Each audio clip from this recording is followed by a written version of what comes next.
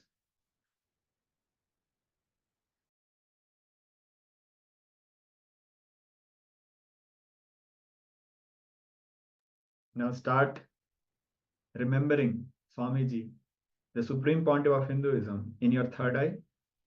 Understand Bhagavan Paramashiva himself has come down as our beloved Guru, the Supreme Pontiff of Hinduism.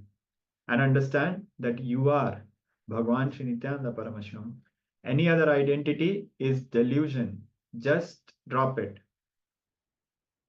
Look through your third eye gently as you chant the Mahavakya, Om Nithyananda Paramashivoham, reverberating with the Mahavakya. Now we'll be projecting an image. Gently look through your third eye. We'll be giving all of you a few minutes. And we'll also be playing the Mahavakya. So all other participants who are joining, just joining, you can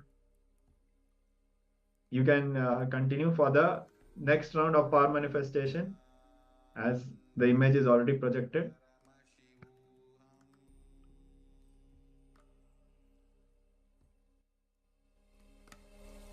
Om Nithyananda Paramashivoham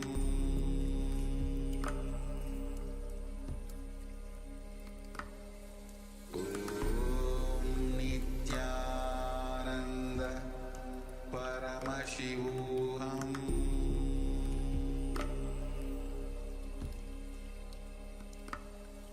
Om Nithyananda Paramashivoham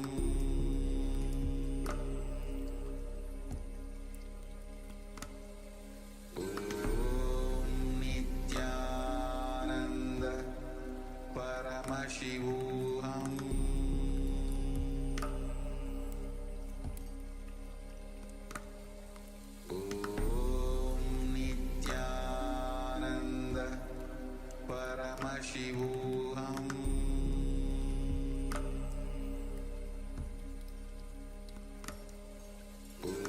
Om Nithyananda Paramashivoham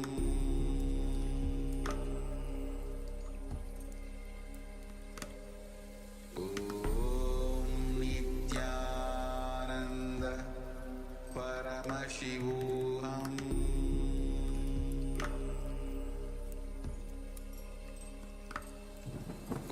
Om Nithyananda Paramashivoham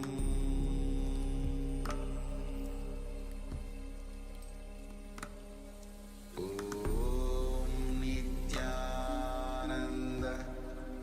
Paramashivoham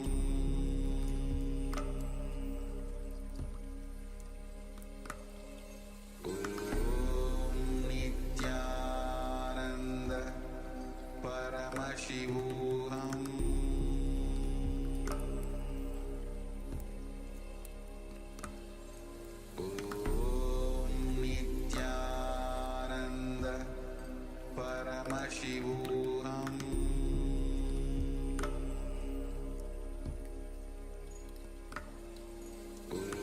Om Nithyananda Paramashivoham